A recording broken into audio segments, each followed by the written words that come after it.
Okay. David Hanson. I used to make my living by cutting throats, and it was a great career. Children's throats on Fridays for years and years over at Seacroft Hospital. I got bored with that eventually, and I started looking after voice care, looking after professional singers and so on. And that was the latter part of my career. Great fun, and I still fiddle a bit with it, but probably illegally. Research, very little research experience as a surgeon.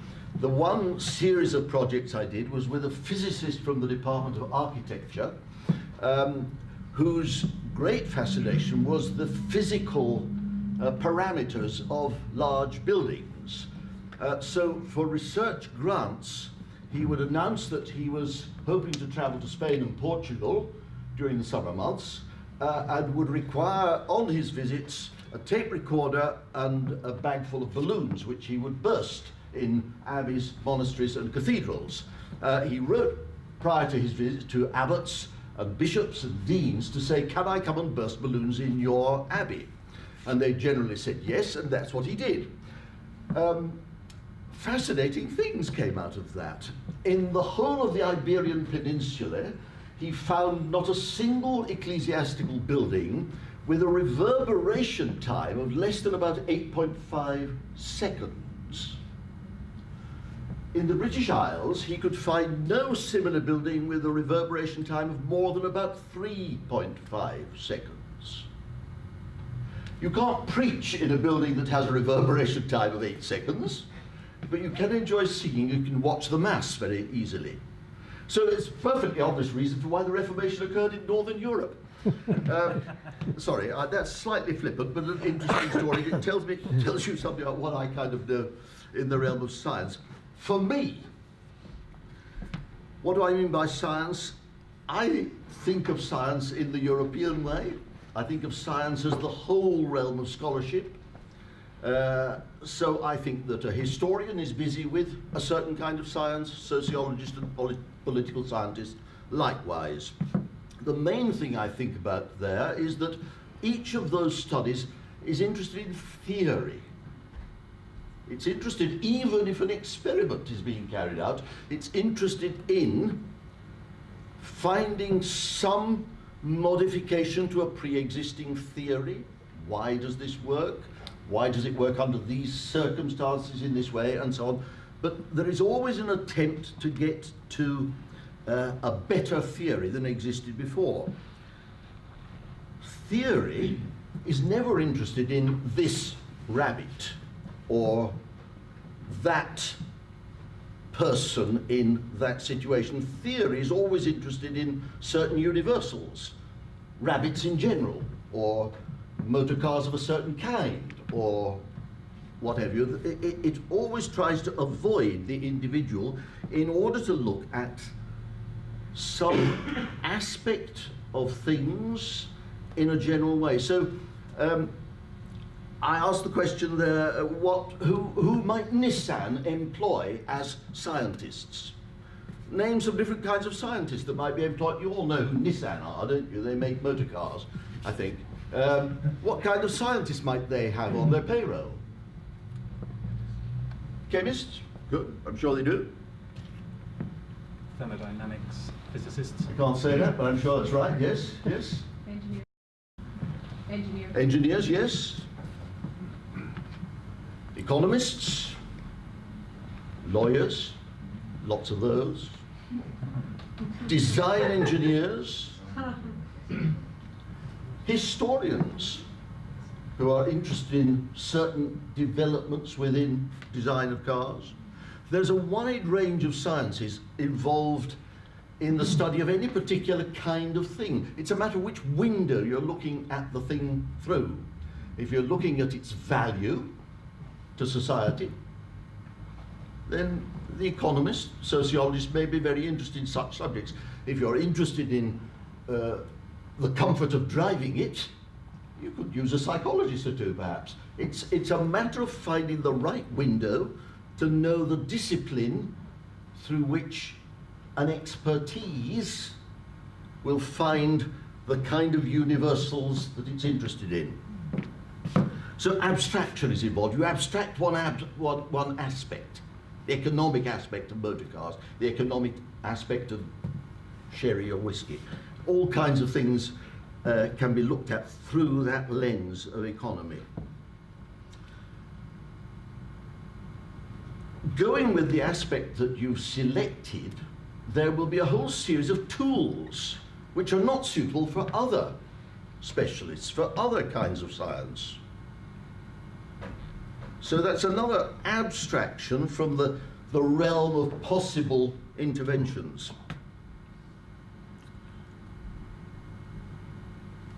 What you're busy with in sciences is generally to establish some kind of law structure to get an idea of what rules will allow you to predict, for example. What are the laws that have demonstrated the regularity in behaviours in such a way that you can make some sort of predictions?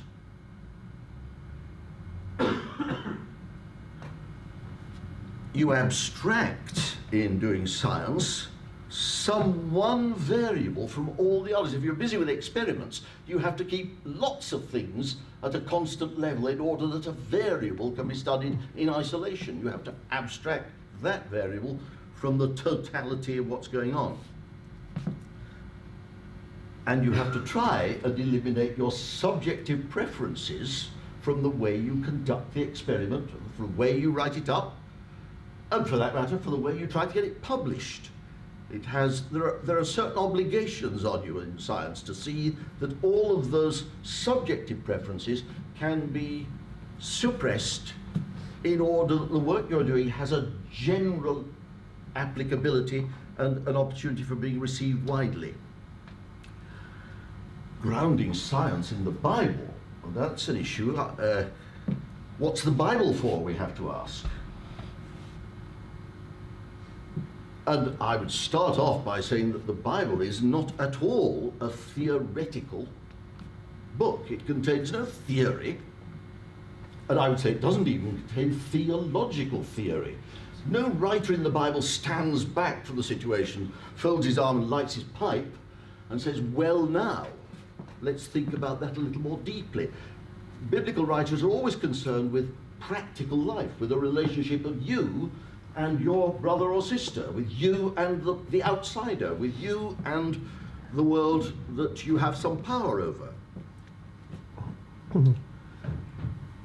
Friend Keith Sewell recently wrote a book in which he described 4 kinds of use of the Bible. There are other possibles, but these 4 I think are of interest, and 3 of them I think show their inadequacy quite easily. One, the Bible's there just to correct inadequate views of society, so it adds a moral dimension. You can go to the Bible and find out whether what you're doing is really morally sustainable, or whether it is something that has a spiritual function in the world. Well, might be difficult if you're a mathematician or a physicist. If you're a sociologist, that idea of a spiritual function becomes a little easier to think about. If you're a psychologist too. So you can think of using the Bible simply as a corrective. Ordinary life will carry on anyway, but if you read the Bible a bit, you'll add something to that ordinary process of thinking. Or you can use the Bible as a rule book, very Presbyterian, very Scottish this one. The rule book idea, which essentially says if the Bible doesn't tell you to do it, you mustn't do it. We call that the regulative principle. It's not important if it's not in the Bible.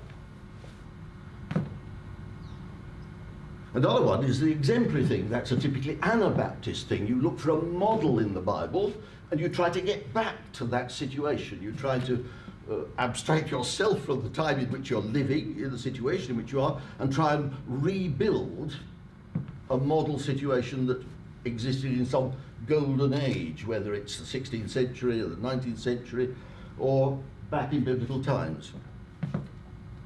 Keith Sewell argues that a better use than any of those 3 is a directional use of the Bible, one that places you as the reader in the trajectory of Scripture that goes from creation through fall to redemption and consummation. And it's the narrative of God's creation project. I love that phrase, creation project. It's something for which God's self has great enthusiasm. There's stuff going to come out of this project that will please God.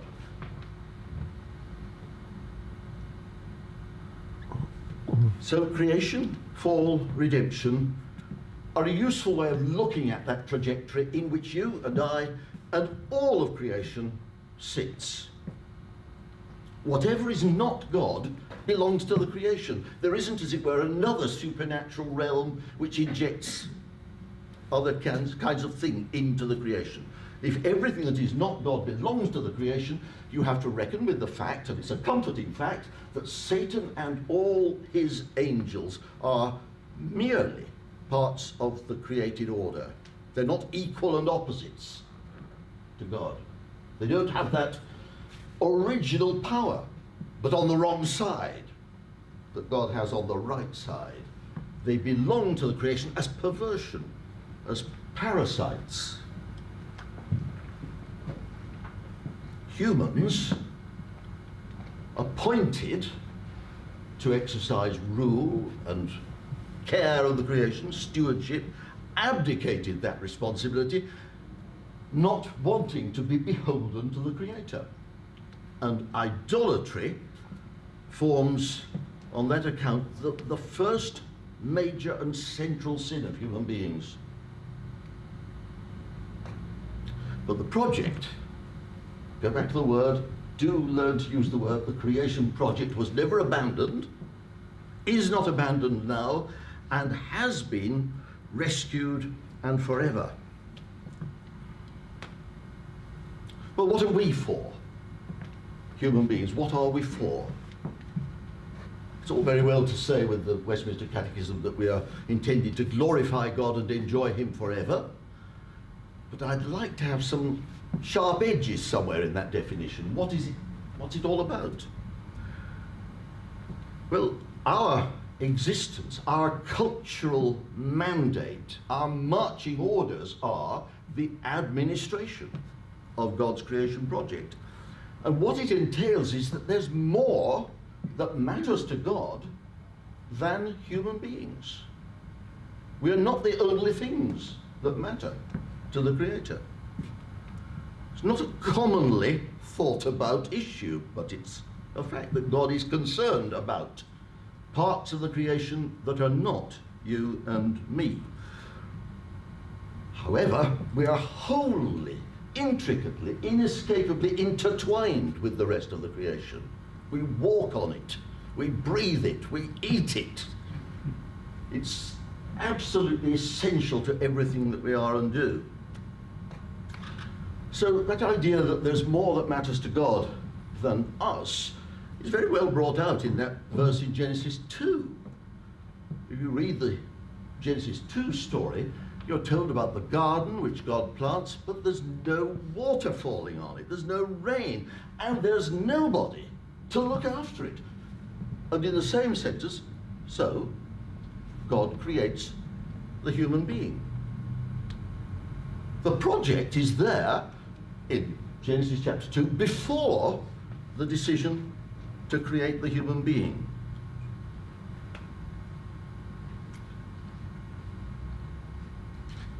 In that second chapter, you come across for the first time in the Bible, it's not difficult being the second chapter only, of the appellation Yahweh Elohim, the Lord God.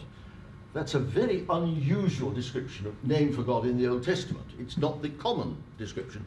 And it combines two different things. It combines Elohim, the name for God in the first chapter of Genesis, and the one that's used through much of the Old Testament, with the covenant name of God that is only revealed in the burning bush to Moses. So it's dragging the future event of the burning bush into that initial story of creation by saying it was Yahweh Elohim who plants the garden and summons the human being to come and look after it.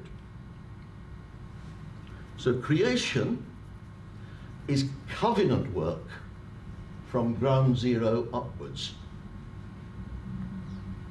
That means that God is committed to it. A covenant is something by which we commit to one another. God commits himself to the creation by what the Bible describes as covenant. And to his own cost. The signs of the covenant in the Bible all indicate that God has a cost to pay. You know what a bow is? You know there's no word for rainbow in the Bible? Of course you do. Absolutely no word for rainbow. There was the establishment of a covenant when Noah sees the bow shining after the flood. We call it a rainbow. He knew what it was. It's a bow. And where's it pointing? It's pointing at God. The point of the bow is that God is setting that as a seal to show, and if I'm not going to be faithful to the creation, that's what I deserve. So that's a circumcision likewise, and the cross, and the bread and the wine, these all indicate the cost in some way of God's commitment to the creation. Some people speak about a covenant of works with Adam and Eve. I don't believe that any such thing ever existed. There was most clearly a commitment of God to his stewards. A covenant of vocation is far better. God places people in trust to do work and is willing to be committed to them for their long history, and is distressed when their failure becomes apparent.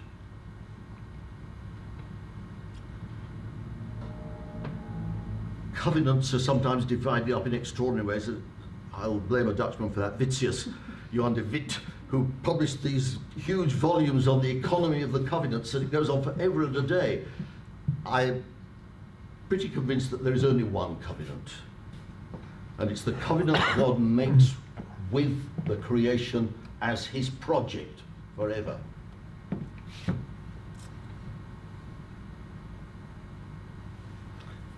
That covenant carries us and the creation through fall and through redemption to the appearing of Jesus, to the consummation, the point at which things will be put to rights. So I ask you, what is the first covenant in the Bible? The first covenant in the Bible. What do you think? Volunteers. Is it the Noah? Noah, not a bad idea. Anybody going to, anyone, any advance on Noah or any regress on Noah? Let's see. There's an earlier one. Earlier.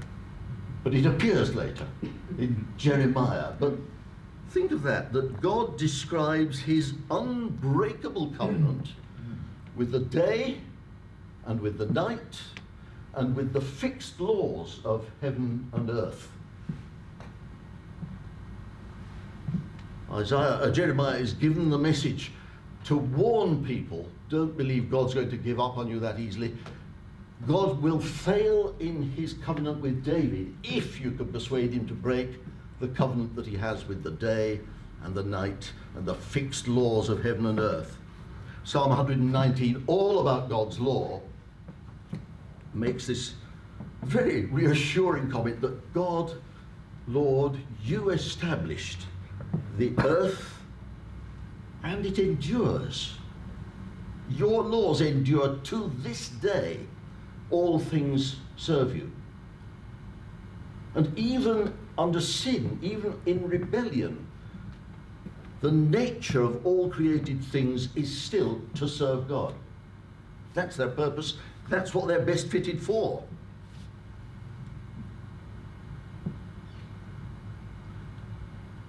Graham Goldsworthy wrote an excellent book on Gospel and Kingdom, in which he points out that essential unity to the covenants in the Bible. Even though the book of letter to the Hebrews speaks about a new covenant, in essence it is a republication of that first and great covenant that God loves his creation and he is now pouring out the capacity for humans to obey it and to keep it. As it is given to us, there are ways in which we can manipulate it, but only within its order.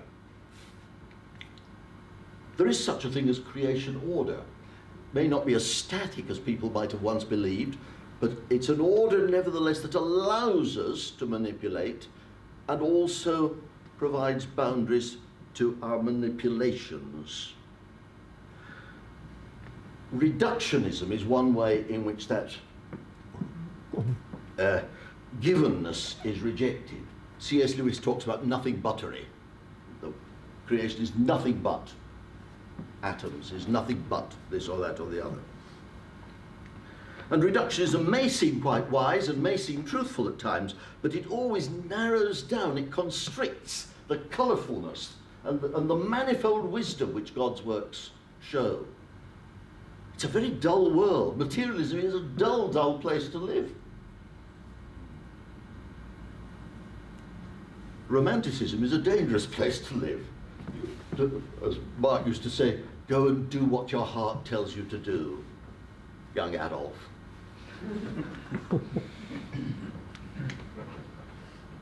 Everything about creation has been made. Everything about creation has been made. So logic and number and feeling are not Platonic ideas somewhere up there alongside God. Logic and number and matter and feeling are creations which God stoops to use. That means we have to be careful not to prioritize certain areas of our scientific understanding. Things that we regard to be a bit more divine than others, like number or logic. Surely those are quite divine things. And then we prioritize them in a certain way above other kinds of aspect of reality.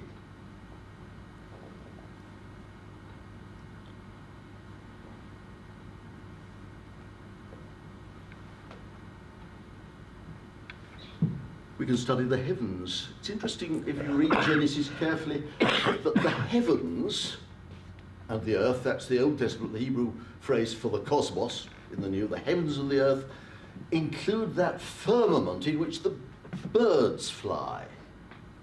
And the birds, as you realize, are in some way put under the dominion of human beings, have dominion over the birds of the air, the birds that fly in the firmament. Other things in the firmament are the sun and the moon and the stars. So the idea of interplanetary travel is not unrealistic. It might be expensive. It might be something we shouldn't be bothering about while there are other problems more worrying. But the idea that the things that inhabit that firmament are somehow part of what humans are called at some stage to have dominion over is a realistic thing. Other animals, zoology, the human mind, psychology, human society, sociology and anthropology, God's self-revelation, theology, these are all parts of the created order. God's self-revelation is part of the created order. It's what is given to the creation. We don't get outside the creation in order to get hold of God's revelation. It comes to us here. Nearly there. When we're thinking about science and scientific theory, we should constantly remind ourselves that because of the abstracting nature of science, the way in which an aspect of some part of reality is taken as our lens, as our window on reality, because that's the nature of science, it means there's a dismantling going on. Science, in a certain sense, always dismantles the fullness of reality so that you can focus on that, and all the other stuff, all the other variables are kept out of the way so that you can focus on that. That can only be done by a mental dismantling of society, of reality.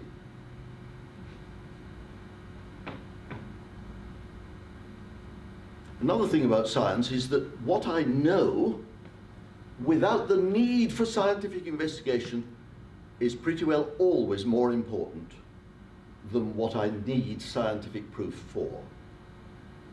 The most important things of life do not need any scientific investigation or proof.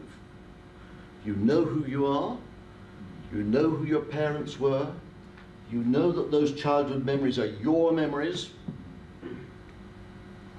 you know that God loves you in Jesus Christ. You know that that performance of Billy Budd, which I went to the other evening, was absolutely, I had tears rolling down my face at the end of it. You know those things without the need for any sort of proof or investigation. The science, the product of science, somehow always has to be fed back into the full-orbed reality, into practical reality. You approach real reality, you open a window, a particular window, you close a lot of other windows, you examine some part of that reality. But at the end of the day, what you found through that window needs to be fed back into reality in some way, fed back to the manufacturers of the motor car, fed back to the planners of the health service, fed back to whoever. But in the end, it's practical reality that has to benefit from your dismantling of society. And a good place to begin that is learning to talk about your science to non-specialists, to people who've never done your science at all. Learning to talk about your science in terms that they can understand and that will actually clarify your own thoughts is an incredibly valuable thing to be busy with. Finally, and colourfully, there be gold in them there hills.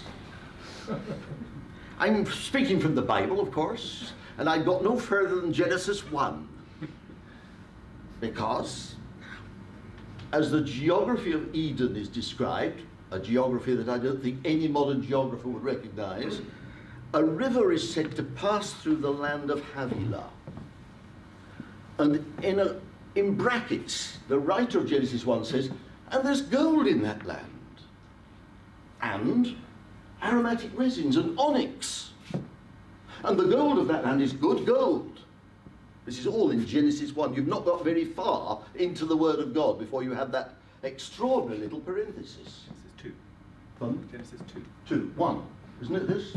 The land, the description of Havilah, oh sorry, well whatever. There you are. Well, I've got further in the Bible than ever I thought I had.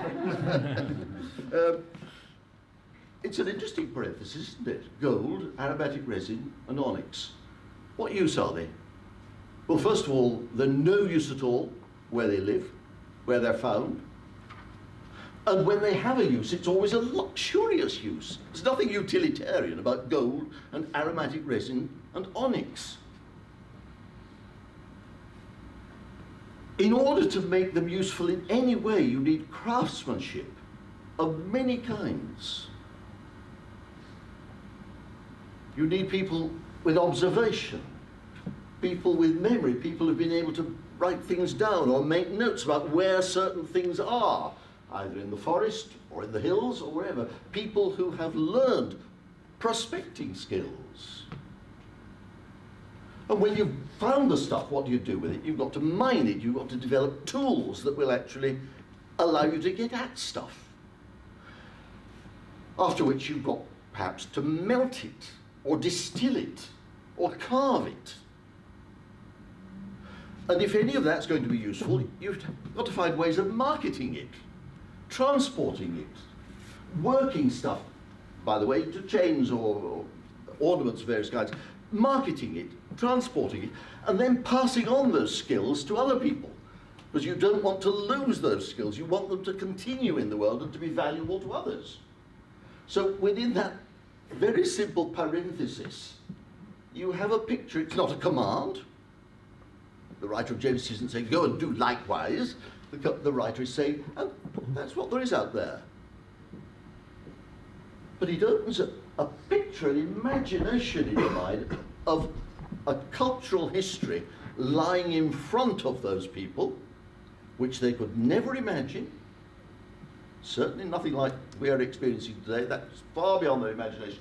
But they nevertheless could see that tomorrow was another day, and something better would be available tomorrow. Thanks very much. Anyway, there's so much to go. Do you want to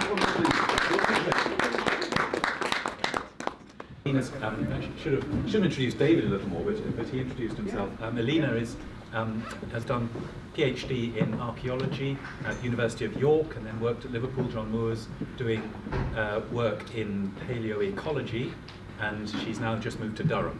Yeah. And so she's going to tonight give us a sort of very fast overview of some moments in the history of the development of science. Yeah. Yes, so this will be a bit of a whirlwind tour of the history of science. So please bear with me, and if you think, oh, the details are not quite what you're saying there, it's just because we have to take some really big steps. So we've been thinking about what is science, and then David has given us an awful lot to think about, so this will be a little bit lighter. But if you feel at any moment that you need some caffeine, feel free to just go out and get it to stay awake. Okay, so we've been talking about what science is, and we've written down all these big words. And obviously, if we go back in time, some of these things appear quite early on in the history of science, and others are very late in the development. So please bear in mind that when we look back at science, say in antiquity, it's obviously quite different from what we call science now. But there are some aspects of science, and some of those things that we've got here, that go back a very long way. So the main thesis that I'd like to lay before you tonight is that science kind of started as idolatrous metaphysics. So I'll explain a bit more about what that means in a moment. So David already mentioned idolatry as kind of the main sin, the primary sin that human beings commit, in that we have this tendency to replace God with something else, with something from his creation. And David said, anything that is not God is part of creation. So whenever we replace God with something else, it is something from the creation. So keep that at the back of your mind as I'm talking about various bits of history, and try to figure out what's idolatry in this bit. Okay, so what about the origins of science? When we think about the origins of science, obviously people have always been using technology, so particularly those of you who are engineers, and I think there's quite a few of you, your science goes back a very, very long way. I had the picture there of a pyramid, and you can't build a pyramid with some understanding of mathematics and physics and the materials that you're working with.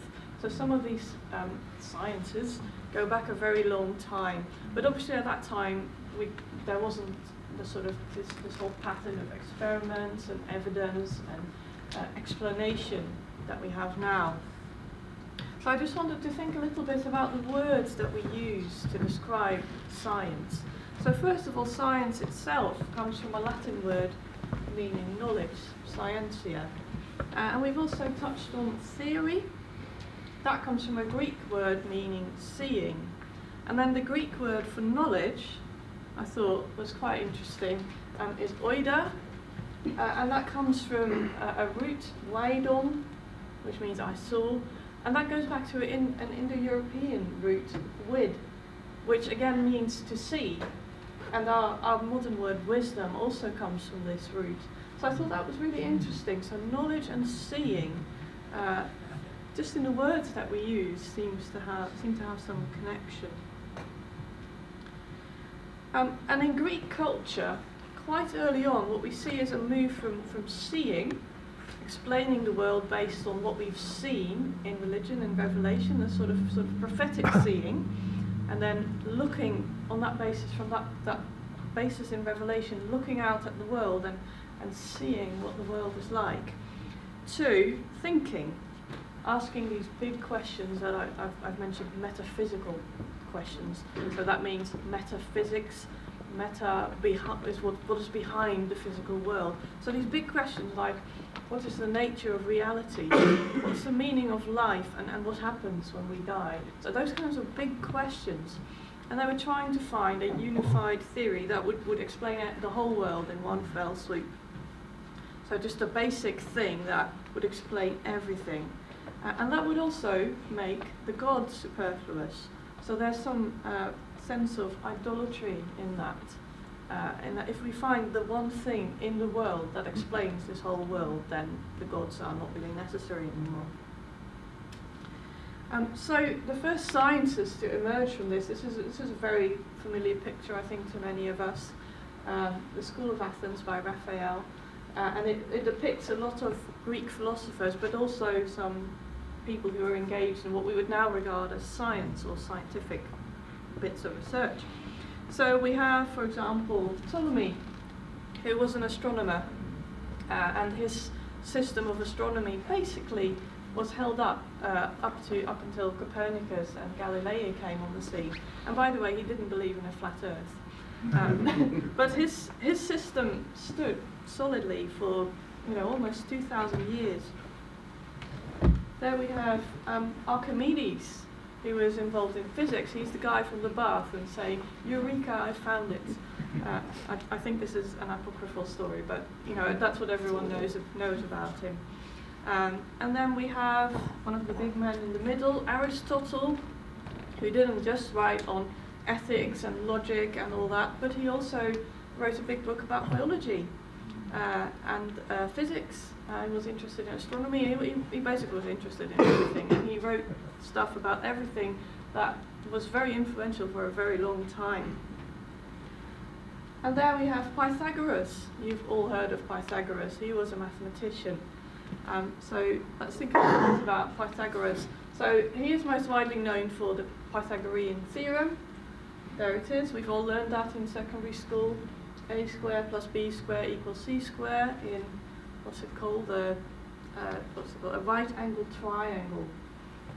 Okay, this goes back very far, when I was like 13 or something, it's a long time ago. So we don't know an awful lot about him, and the things that we know are probably more myth than fact. But he was quite an important philosopher. He also contributed to music theory and astronomy and medicine.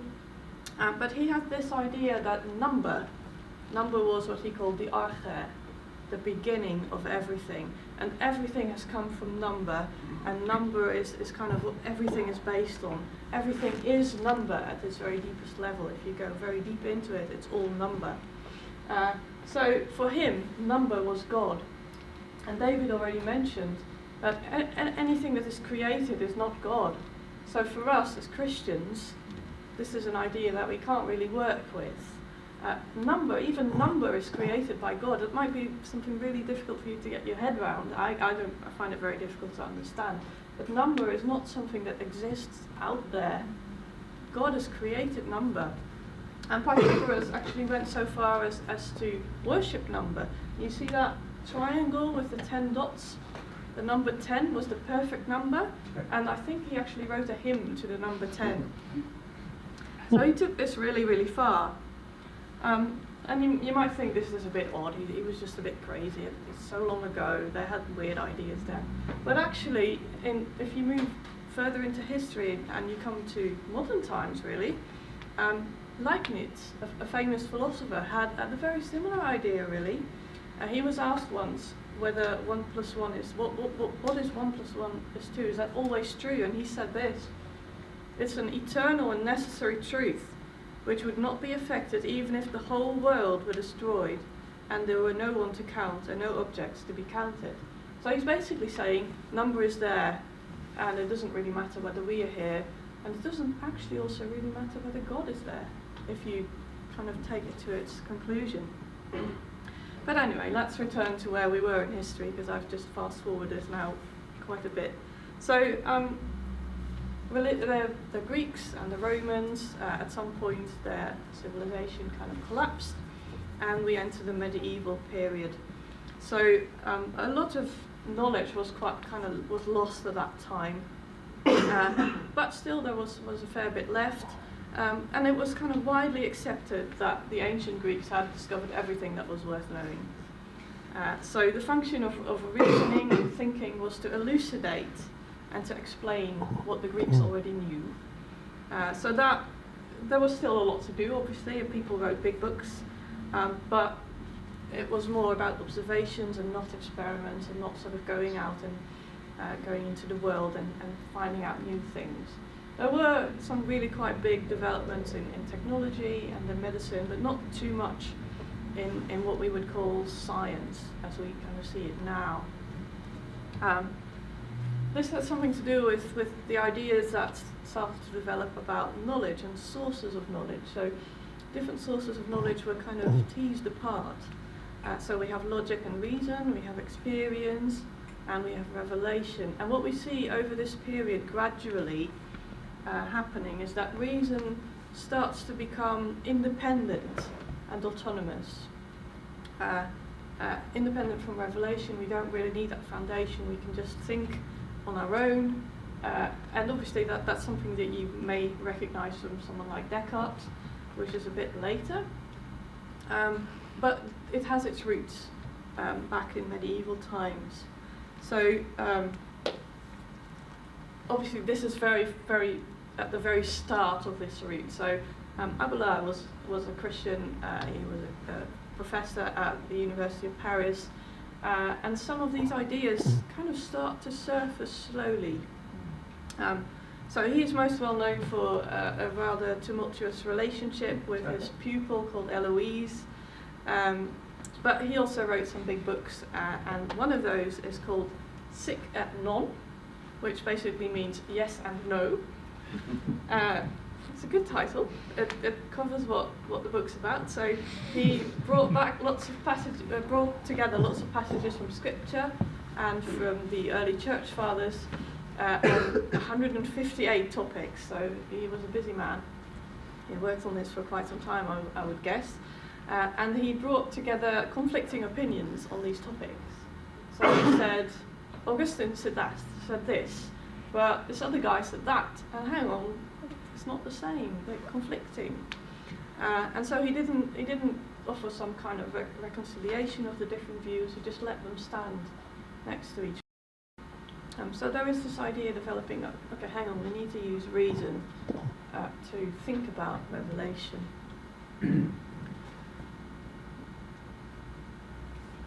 At the same time, we also see something else happening that now is very characteristic for science, and that is the development of institutions, the formation of institutions. Now, obviously, a university in medieval times is not like a university now, but there are some processes starting that eventually led to universities as we know them now. So Charlemagne, he was a big king in the, 8th century. He realized that he needed skilled administrators, and so he set up cathedral schools. And some of these eventually developed into universities. I should also mention at this point that Islamic science at this time was also doing very, very well. They had a bit more of that Greek knowledge left available to them, whereas a lot of the Western people didn't have access to that until quite late on. And they made a lot of progress in particularly mathematics and medicine. So I just wanted to mention that briefly because it's often left out of the picture. Right, and that development, slow development over time, leads us to what is known as the scientific revolution, and also at the same time the Reformation, and I think those two have something to do with each other. So Francis Bacon is a big guy at that time, and Paul is going to tell us a little bit more about him. We now have a brief interlude. Yeah. Just by way of introduction, I am no expert on Francis Bacon. I've taught on a few modules, and I've tried to summarise about 6 or 7 hours worth of lectures on Bacon into 5 minutes. So I am going to be simplifying somewhat at various times here. However, Idolising Bacon or Bacon's idols? So I'm assuming that people have come up with the idea of Bacon's idols at some point in their... Hopefully, you've at least done some philosophy of science. No, of course you haven't. So, what are Bacon's idols? They are often referred to as the beginning of the sort of modern scientific process, which is a term that most historians of science find really, really awkward because we don't recognise any of this as science. The sort of traditional approach for referring to this would be natural philosophy rather than science, which comes in sort of 18th, 19th century-ish. But it's a useful term for, well, us, I guess. So, as we've established, his approach, or the approach of science, or for me, natural philosophy at this point, is grounded in observation. Essentially, it's what you do by looking at the world and using your own senses to figure out what's going on.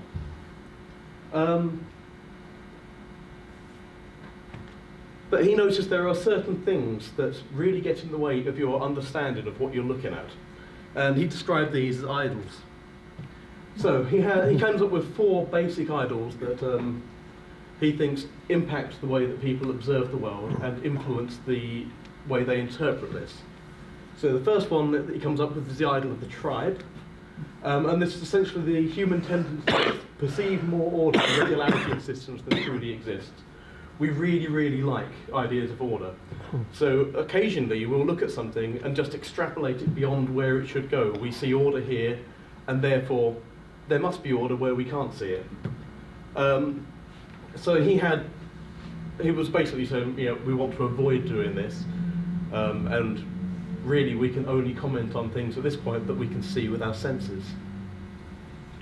The other one's the idols of the cave. So individuals' personal weakness in reasoning due to particular personalities' likes or dislikes. This can include your faith. Bacon was a Christian, and he recognised that his worldview, that his Christian worldview, may actually mean that he'll look at something and decide on an answer before he's investigated it. And it's got to come back, can a Christian worldview help your faith? Yes, it can, but you do need to be aware that it might actually mean that you ignore something that's right in front of you and should be properly investigated otherwise. Idols of the marketplace is probably my favourite one as a historian, because language changes a lot over time, and the language that we use to describe things actually influences the way that we understand it. And again, this was a problem that Bacon really identified with. The way we or talk about a plant and describe a plant, the words we use to describe that plant, are going to shape our understanding of it. And this can, as I've seen a few times, when you switch into a different language, the different interpretations and meanings of those words for another culture can really have an impact on the way that 2 different cultures and societies interpret an object or events. And idols of the theatre, which I guess most of us are quite familiar with. Universities and particular sciences do have this habit of following certain ideas, and for example, the School of Philosophy at Leeds is a school of analytic philosophy, and they get really, really uncomfortable with going down the route of the Continental School of Philosophy. And these are 2 very different approaches. They're both equally useful, but because this one method of study is favoured over the other, it will lead more people to follow that, and they may not consider something really useful that could be learned from another school of thought.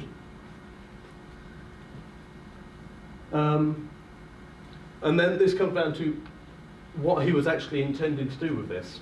So Bacon's idea was that natural philosophy should be for the benefit of the human race. And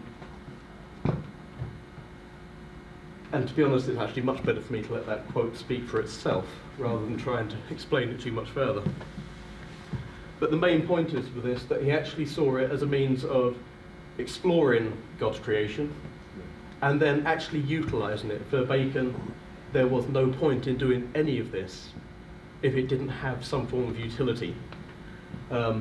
So his 4 idols were essentially his way of saying, right, we're going to do this, we're doing it for this reason.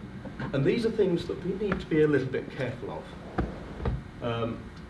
And not just to make sure that we're not discounting something or closing ourselves off to an idea just because it doesn't fit into a worldview, a cultural view, or institutional view particularly. So I think that's just about all I've got.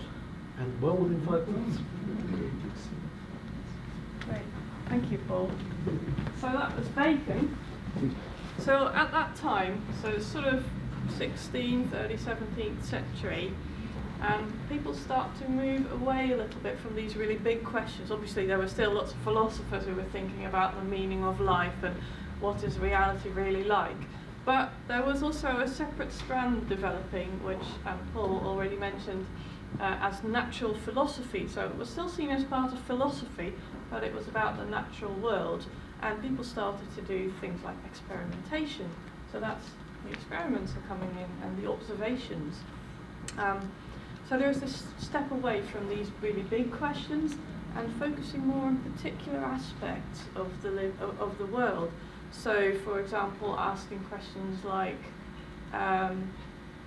what is force and how does it impact on particular objects? What is, how do organisms work? Can we find out a little bit more about how these living things actually work and what parts they have? So much more concrete questions focusing on a particular aspect of reality rather than the whole big picture thing.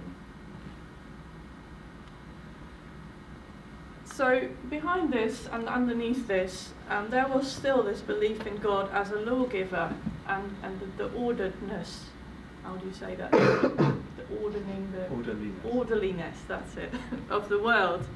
So, you know, we can do experiments, we can make observations, and those are meaningful because the world is an ordered place and God has made it in that way.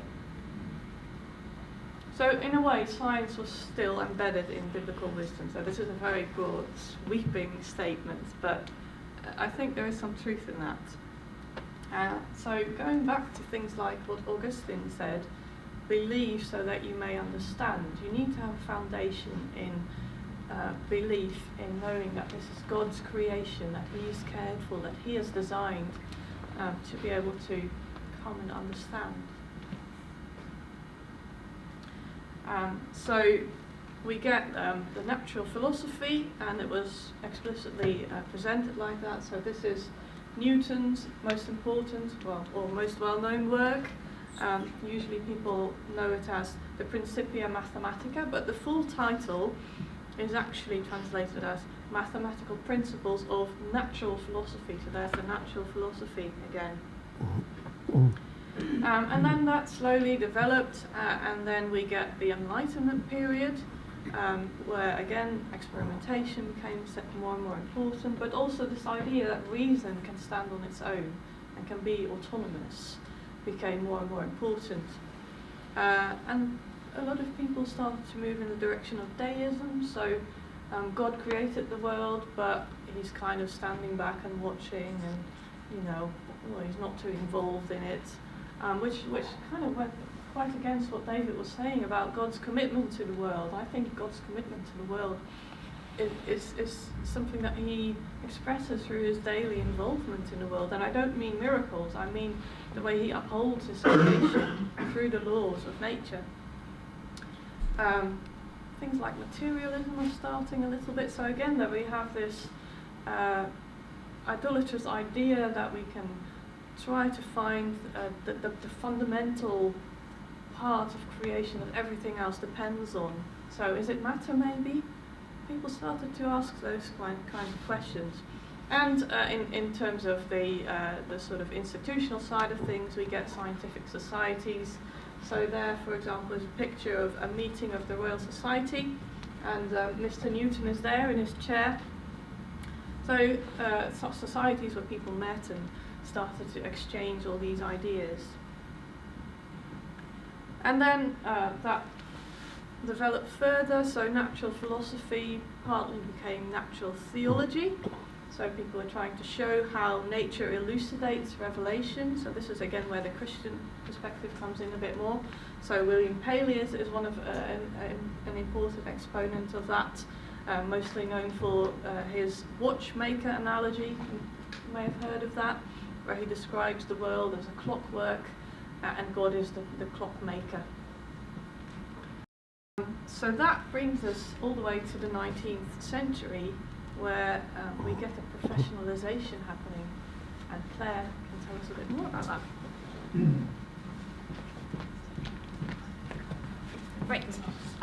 I'm here because I'm doing a PhD on 19th century history of science, particularly history of biology, and I'm going to skip the 18th century. I'm going to jump in and talk about science in the 1830s compared to science by the 1880s. So in the 1830s, I'm actually talking about people. So rather than talking about ideas or concepts of science, I'm actually talking about how science was actually practiced in the 19th century. It was a pivotal time for the relationship between science, the study of science, and religion. So in the 1830s, people were still very much doing a form of natural philosophy, looking at natural laws and causes, looking for natural laws and causes that God was acting through. So although a large number of people during the Scottish Enlightenment, particularly in the 18th century, were promoting a very materialistic, atheistic version of science. In the 1830s in Britain, people were still very much looking to elucidate the natural laws and causes that God was acting through. And the person I've just chosen as an example was a professor, but also a vicar, John Henslow. He published a pamphlet in 1823 on the flood, and he was actually putting forward a hypothesis of a non-miraculous cause for the deluge, postulating a catastrophic strike by a comet. So that was the type of science that was increasingly popular by the 1830s. There was no science as a separate degree, but professors were clergymen. At this time, predominantly the Anglican Church clergymen were involved, because Oxford and Cambridge universities were reserved for Anglicans only. Edinburgh was not, so Edinburgh as an institution was attracting nonconformist Christians at the time, and the University of London was founded in 1930 specifically to develop universities away from the dominance of the Anglican Church. But the Anglican Church was also the main provider of education at outside of universities as well. What limited availability of schooling there was predominantly the church.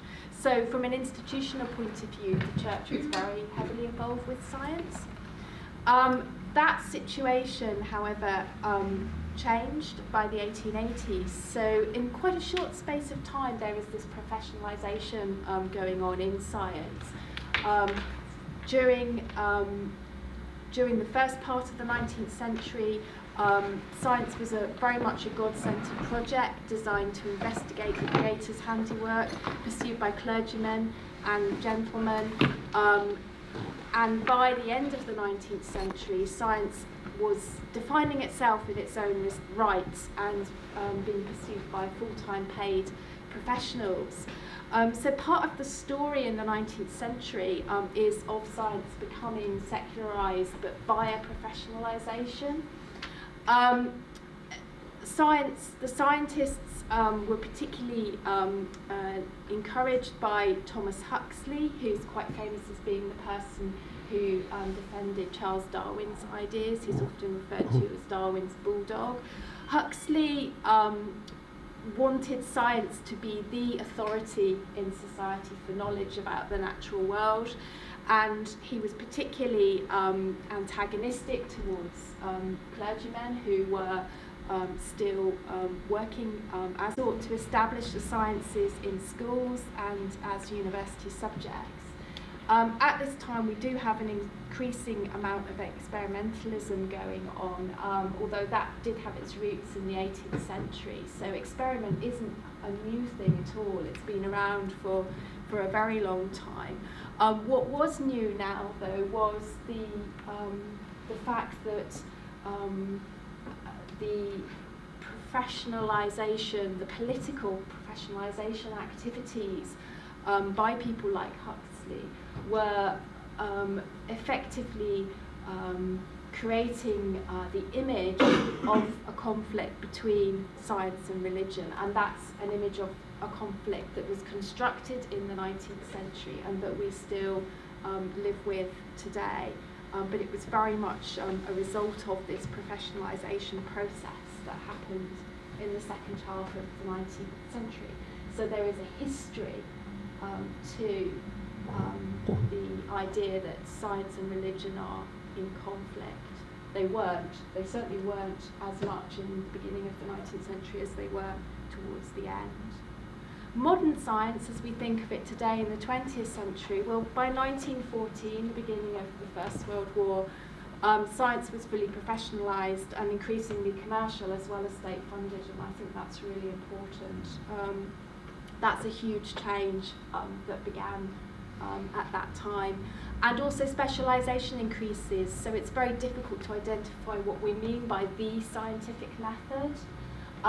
Francis Bacon's ideas about scientific method were very influential in the 19th century, so people did try and do science, avoiding the four idols that Bacon talked about.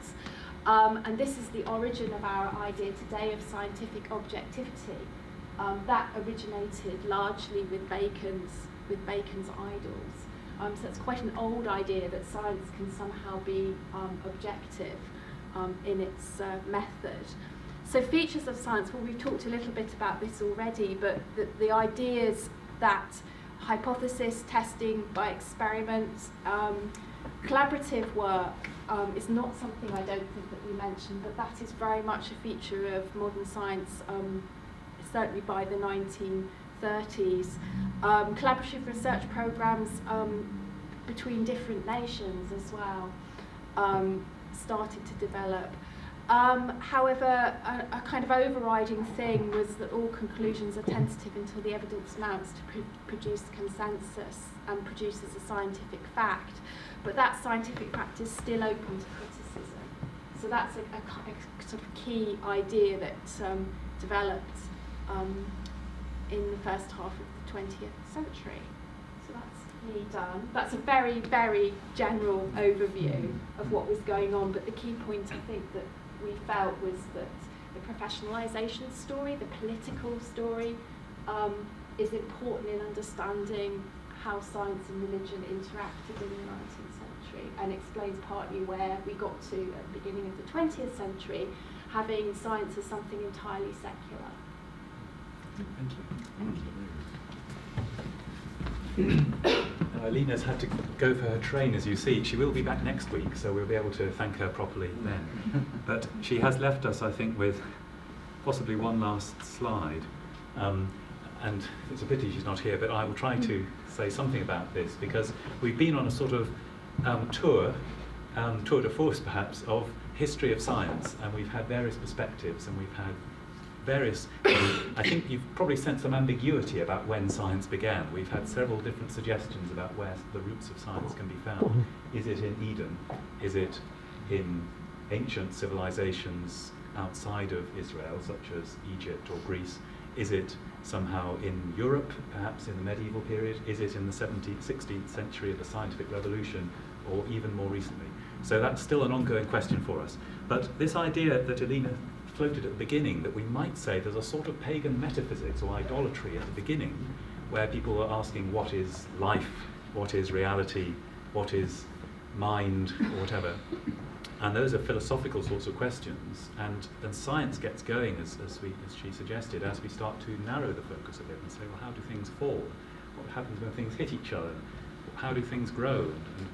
And what happens when different organisms interact. These more manageable questions where we've abstracted variables. David talked about abstracting variables of interest, which are actually manageable. It's often because we can put numbers on them. And that seems to be partly bound up with the way that science starts to make a name for itself and starts to achieve things in terms of helping with technology and so on. And so there's a sense that now, if you read popular science writers now, some of them you find they're going back to those old questions. And there was this wonderful quote from Francis Crick that Eline found, "The Astonishing Hypothesis," the name of this book from 1994. And he says, "The astonishing hypothesis is that you," quotes, "your joys and your sorrows, your memories and your ambitions, your sense of personal identity and free will are in fact no more, nothing but, as it were, the behaviour of a vast assembly of nerve cells and their associated molecules." And so Francis Crick says, so what are you? You're just. What is the nature of you? You're just. Nothing but biology. And that might make us think again of that pagan metaphysics. What is reality? It's all atoms. What is the world? It's fire. Is that Heraclitus? It's all water. It's all wind. There were various Greek metaphysical views, and we might start to hear those coming back to us again. The notes here, yes. So when we hear scientists today promoting physicalism quite often, and they start to ask, well, what is matter? And if they think there's a scientific answer to a question like what is matter, we might wonder if they're starting to do pagan theology or something like metaphysics again. If they ask, what is life? I'm not sure that as a biologist I really need a definition of what is life. What is consciousness? Somebody said to me the other day, surely the goal of psychology is to discover the nature of consciousness. I thought, well, good luck if that's what they're trying to do. It might be much more fruitful to try and predict things about people's behaviour and their sensations and their feelings and how they interact with each other. That might be more like a scientific psychology and less like an attempt at pagan religion. So that's where we're finishing this story for now. I hope it's been stimulating tonight, interesting. I realise there hasn't been a lot of time for discussion. There's going to be more of that next week. And to help inform that discussion, we want to ask if you would, sometime in the next week, if you can find the time to make a diagram or a few slides about your own discipline, thinking about where it comes from. Perhaps in two senses. Historically, when did your discipline start? Or when did people start to ask questions like you're asking in your science? Or one area of your science, if you're doing lots. And maybe also logically, where does your discipline fit with other disciplines? What does it need before you can do your discipline? So if you can put a few thoughts together, possibly in PowerPoint, possibly on paper, better on paper maybe, so that when we have discussion groups next week, we can share them with each other. And hopefully that will start to get help us to apply this to our own work. So next week, just a quick flag, we're going to be talking a bit more about how science works. What is knowledge? What kinds of knowledge do we have? How do theories come and go?